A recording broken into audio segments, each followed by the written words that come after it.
السلام عليكم ورحمة الله وبركاته.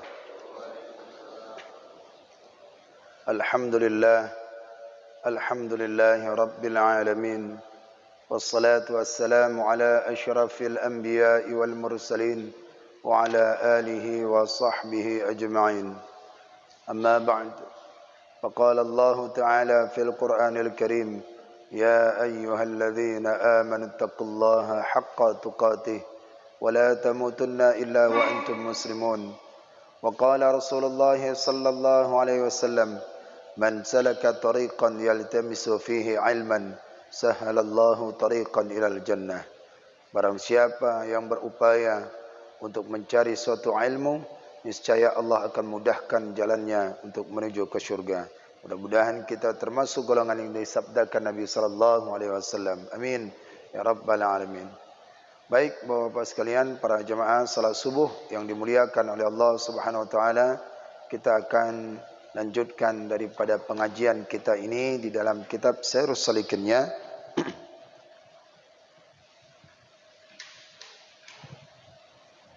Pada jilid yang pertama 222 pada bagian barisan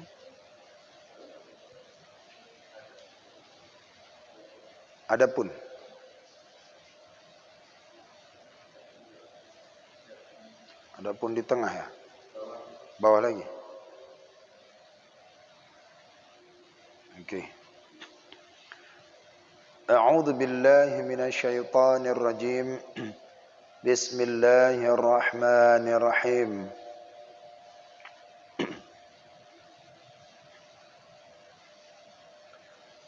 Adapun sekurang-kurang sembahyang duha,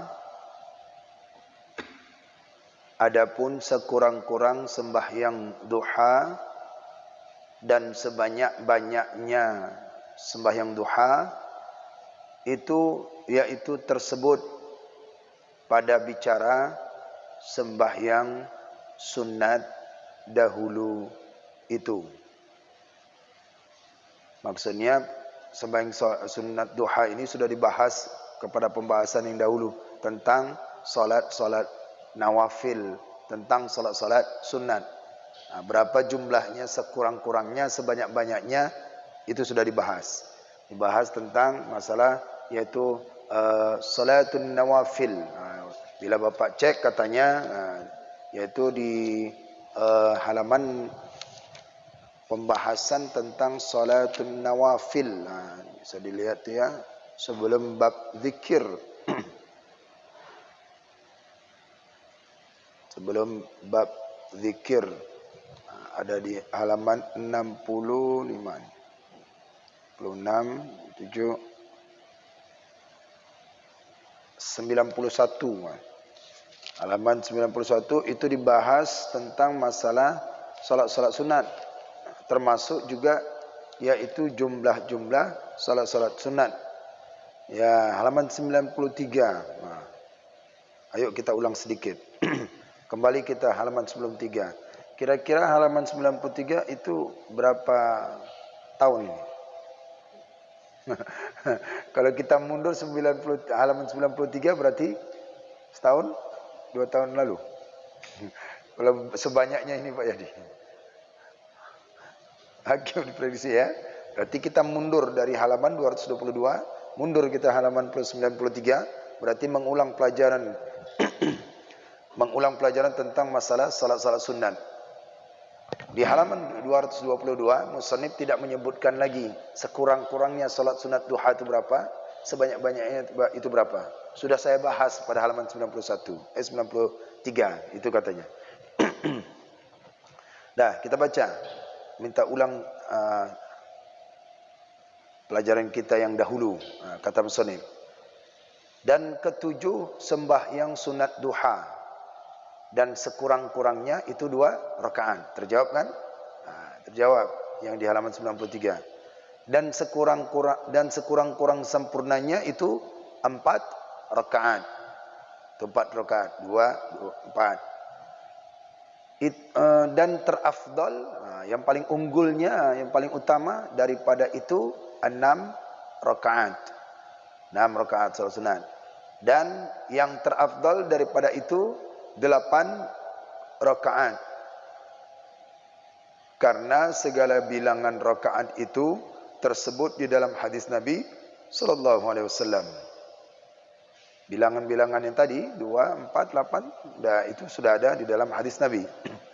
Dan disebutkan oleh Imam Nawawi di dalam matan Minhaj, sekurang-kurang sembahyang duha itu 2 rakaat dan sebanyak-banyaknya 12 rakaat.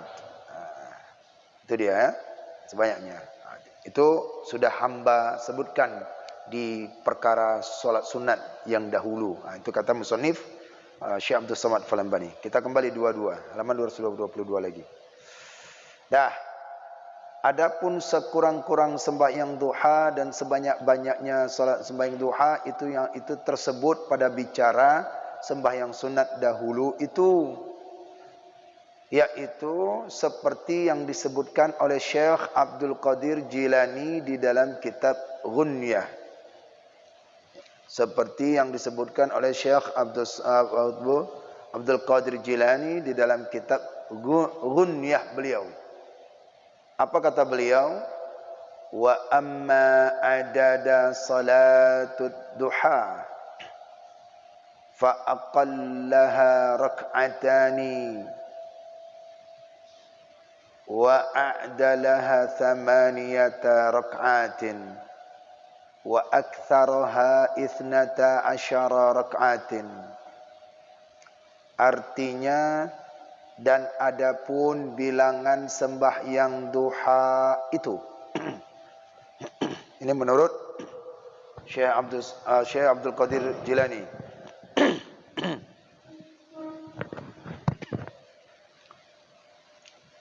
Dan adapun bilangan sembahyang duha itu sekurang-kurangnya 2 rakaat dan pertengahannya itu 8 rakaat dan sebanyak-banyak 12 rakaat.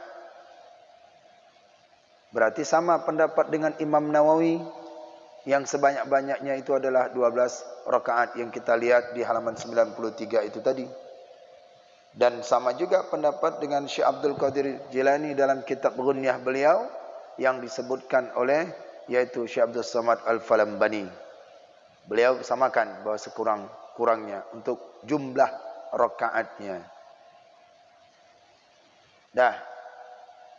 Kemudian maka menyebutkan hadis Nabi sallallahu alaihi wasallam dengan isnadnya yang menunjukkan bilangan yang demikian itu dan akan kelebihan sembahyang duha itu. Ya. Jadi Nabi menyebutkan tentang daripada kelebihan-kelebihan salat-salat sunat yang dilakukan dia, yaitu salat sunat duha dengan berbagai kelebihan-kelebihan yang disampaikan. Jadi banyak kelebihannya dari salat, yaitu salat duha. Sudah disebutkan oleh Nabi sallallahu alaihi wasallam. Nah, itu wazifah yang pertama. Nah, pekerjaan yang pertama bagian seseorang di antara daripada yaitu terbit matahari sampai kepada zuhur atau duha. Jadi amalannya dia melakukan yaitu salatul isyraq dan daripada salatul duha, sembahyang duha. Itu wazifah, pekerjaan, amalan yang dilakukan seorang. Dan wazifah yang kedua, nah ini wazifah yang kedua, ya berarti amalan yang berikutnya setelah melakukan salat sunat itu apa? Ya, baru wazifah yang kedua. Baik, kita ambil kesimpulan. Saya ambil kesimpulan. Setelah seorang itu melakukan salat fardu subuh dan wirid panjanglah bagi orang-orang yang sufi, bagi orang yang hendak mengamalkan amalan-amalan orang-orang yang ingin menjalani jalan akhirat. Dia mengadakan, dia wirid. Setelah dia wirid, sampailah dia itu terbit matahari. Nah, setelah terbit matahari, maka dia melakukan salat sunat isyraq. Kalau diprediksi salat sunat isyraq itu umumnya jam sini jam berapa? Sini. Kalau umumnya, di umumnya maghrib berapa? Situ isya.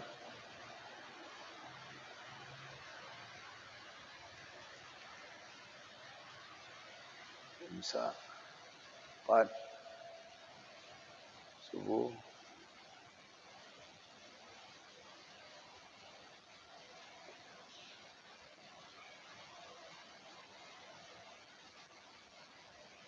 Itu dia syuruk. Dia syuruk 6.11 ya. 6.11. Antara itu dia.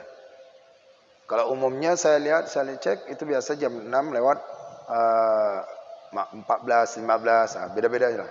Beda sedikit dia. Itu baru mulainya. Ya. Dia menunggu dulu. Menunggu. Baru nanti melakukan amalan yang pertama lagi. Setelah daripada itu zikir, salat isyraq, kemudian baru salat duha. Salat duha itu panjang, agak panjang di sebelum zuhur.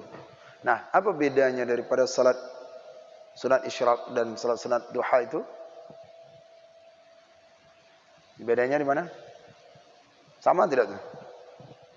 Sama tak? Beda tidak? Beda atau sama? Di mana letak bedanya? Niatnya. Niat beda juga ya. Iya, niat bedanya. Beda waktu aja. Tapi salat sunat isyraq itu apa dia? Masih ingat kemarin? Bersyukur. Syukur. Salat sunat isyraq berarti sama enggak dengan salat duha? Beda. Bedanya beda nama satu, beda niat satu.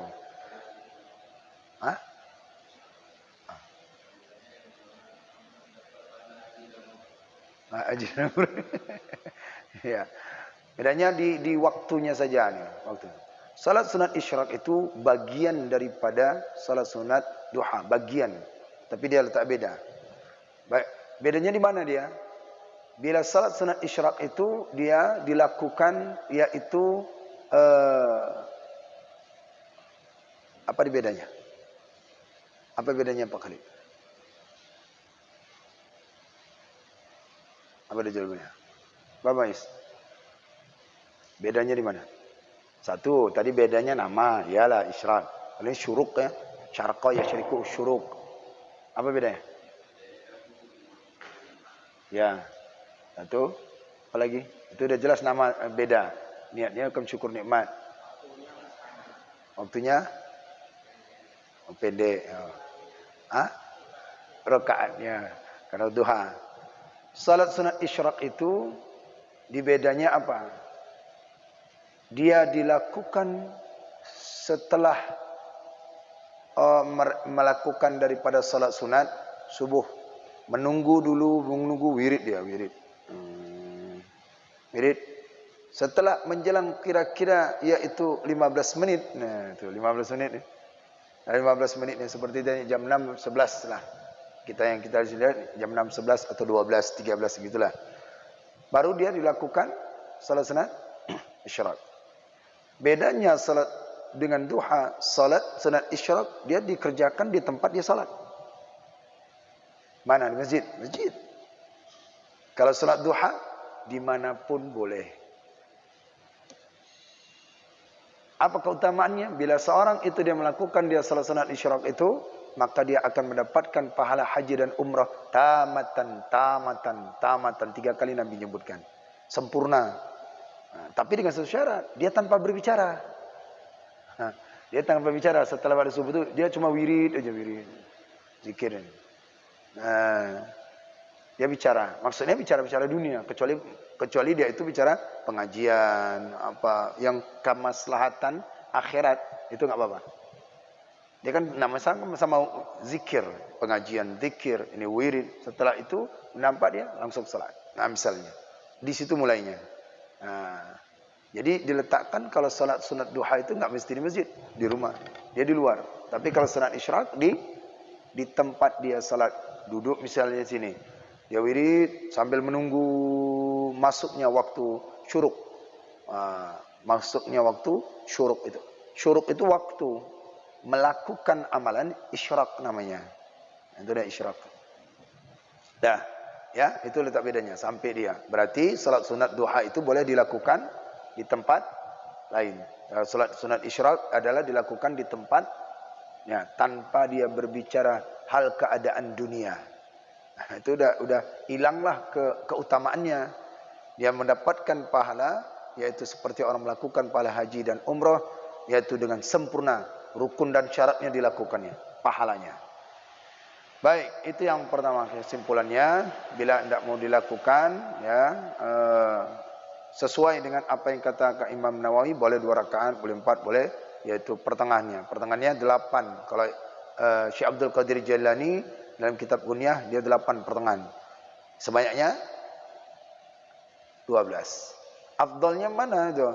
Afdalnya adalah lebih baik 2 rakaat tapi rutin daripada 12 rakaat. Hari ini buat, besok tidak lagi. Jadi jangan bernafsu. Lebih baik 2 rakaat tapi istiqomah. Nah, karena makom kita, kedudukan kita tak sama. Menanamkan cinta itu sulit, tapi mengerjakan gampang aja. Menanamkan cinta, besok udah hilang lagi. Udah timbul masa, timbul ini, timbul ini. Belum lagi kita amalan-amalan yang terkecuali. Lihat ada pahala ini, lihat pahala yang dikerjakan semua gitu. Ya, oleh karena itu biar dia sedikit tapi istiqamah. Nah, itu yang kita cari. Baik, itulah kesimpulannya naik daripada mulainya. Adapun waktu-waktu daripada terbit matahari itu segala. Segalah lah bilangkan. Dan mulai. Ini kira-kira mulai ini. Jam mulai dari jam 6.15 sampai seterusnya. Dari jam 6.20 pun boleh dikerjakan. Setengah 7. Paling utamanya. Dah, itu amalannya. Dan wadhifah yang kedua, amalan yang kedua, pekerjaan yang kedua, bagi orang yang betul-betul ingin menjalani jalan akhirat, di dalam waktu ini berbuat kebajikan kepada manusia. Ya, umumnya lah, jangan beribadah aja. Kan ada juga berbuat kebaikan kepada siapapun, bersedekah dan lain sebagainya kalau dia melakukan amalan. Berbuat kebaikan kepada manusia yang berlaku pada adat orang banyak pada ketika ini. Ya, sesuaikanlah dengan adat manusia di mana apa biasa pekerjaan itu. Seperti melihat akan orang sakit. Ya. Umumnya kan amalan-amalan itu. Bila pagi-pagi itu setelah melakukan pekerjaan ya salat sunat duha itu, setelah itu apa lagi dia? Ada orang sakit, lihat. Ada orang ini, lihat. Itu banyak. Amalan baik. Pokoknya yang baik-baik. Dan mengantarkan jenazah, termasuk juga contohnya. Dan menolongi orang yang berbuat kebajikan, termasuk juga itu. Ini sebelum salat zuhur nih. Gitu. Dan hadir di dalam majelis ilmu yang memberi manfaat. Cari kan bajik. Bila tidak ada orang yang sakit, tapi jangan berharap pula di mana lah ada orang sakit. Kalau banyak ya di rumah sakit lah. Bapak ngunjungin siapa? Orang sakit, Pak. Siapa aku nak? Pokoknya orang sakit sini. Ada saudara? Enggak ada. Pokoknya semua itu saudara saya. Saya ngambil pahala, mengamalkan kitab Sirrus Salikin. Tiap hari di rumah sakitnya. Nah, untuk berupa tujuannya untuk mencari pahala. Jadi bila tidak ada, cari ada majelis ilmu tidak pagi itu. Kalau tidak baca Quran, kalau tidak apa saja yang kebaikan untuk manusia lah, setidaknya untuk manusia, kebaikan-kebaikan manusia. Dan hadir di dalam majelis ilmu yang memberi manfaat dan menyampaikan segala hajat orang yang muslim. Maka jika tidak ada pada waktu ini suatu yang demikian itu, maka kembali kepada wirid yang keempat dahulu. Itu apa dia? Yaitu membaca akan segala doa yang tersebut dahulu itu. Balik lagi doa wirid yang panjang kemarin.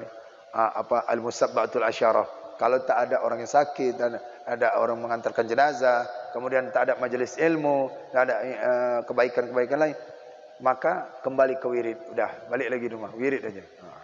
Makanya ini harus persiapan. Ini siap waktu, siap mental, siap ilmu, siap.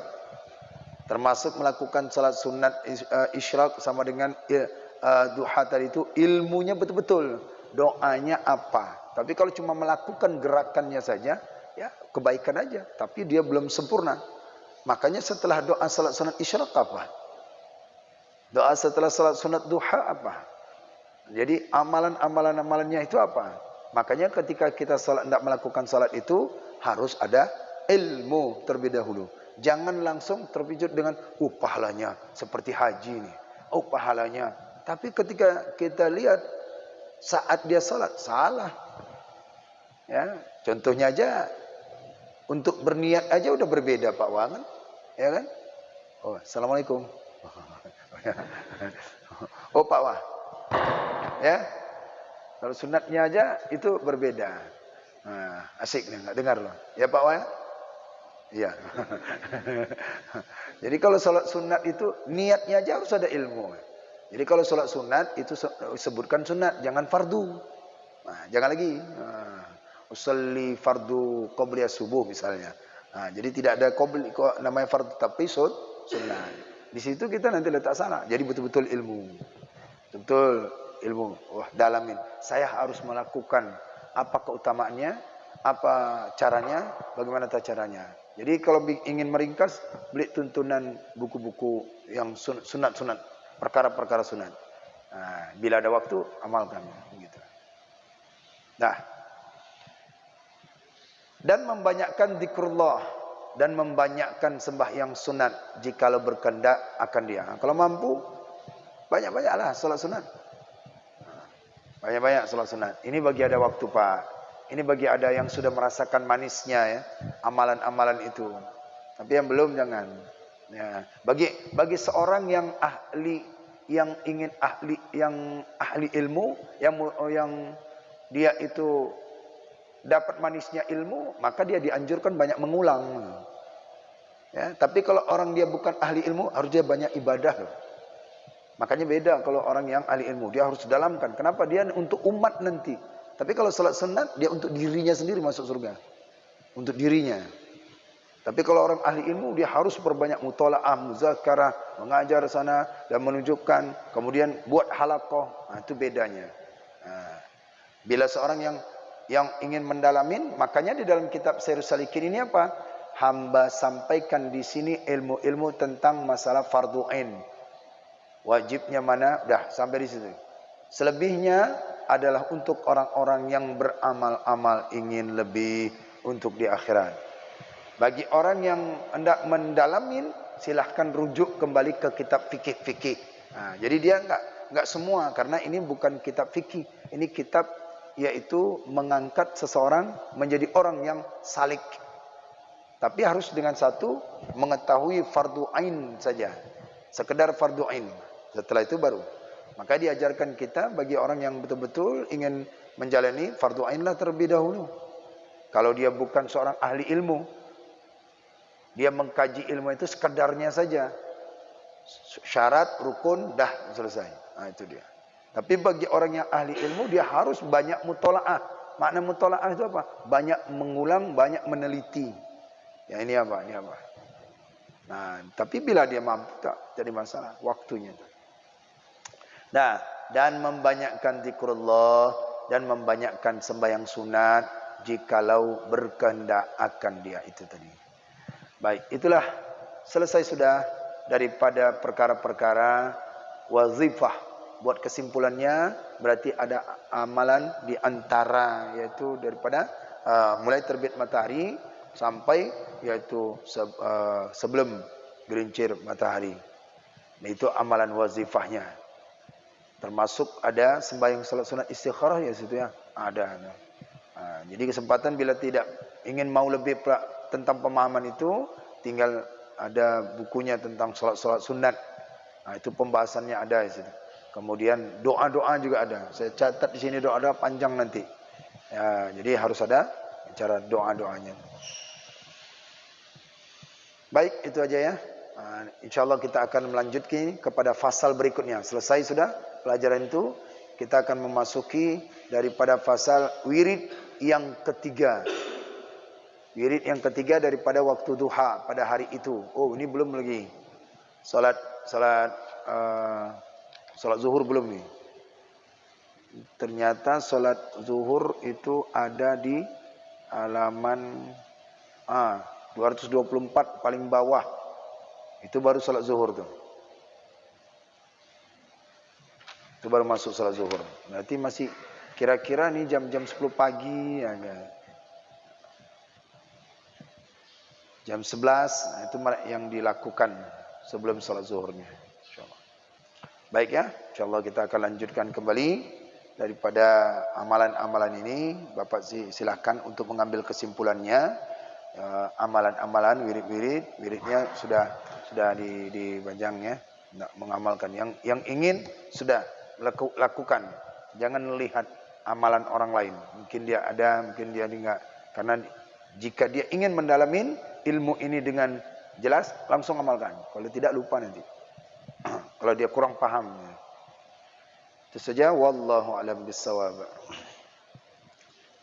أعوذ بالله من الشيطان الرجيم بسم الله الرحمن الرحيم الحمد لله رب العالمين حمدا يوافي نعمه ويكافي مزيده يا ربنا لك الحمد كما ينبغي لجلال وجهك الكريم وعظيم سلطانك اللهم فصل وسلم وبارك على سيدنا محمد يا ذا الجلال والإكرام وصل وسلم عن سادتنا أصحاب رسول الله أجمعين اللهم أحسن عاقبتنا في الأمور كلها وأجرنا من خزي الدنيا وعذاب الآخرة اللهم إنا نسألك رضاك والجنة ونعوذ بك من سخطك والنار اللهم إنك عفو كريم حليم تحب العفو فاعف عنا يا الله يا كريم اللهم اختم لنا يا الله بحسن الخاتمة ولا تختم علينا يا الله بسوء الخاتمة اللهم اغفر لنا ذنوبنا ولوالدينا وارحمهما كما ربيانا صغيرا ولشيخنا ولمشايخنا ولجدنا ولجداتنا ولأجدادنا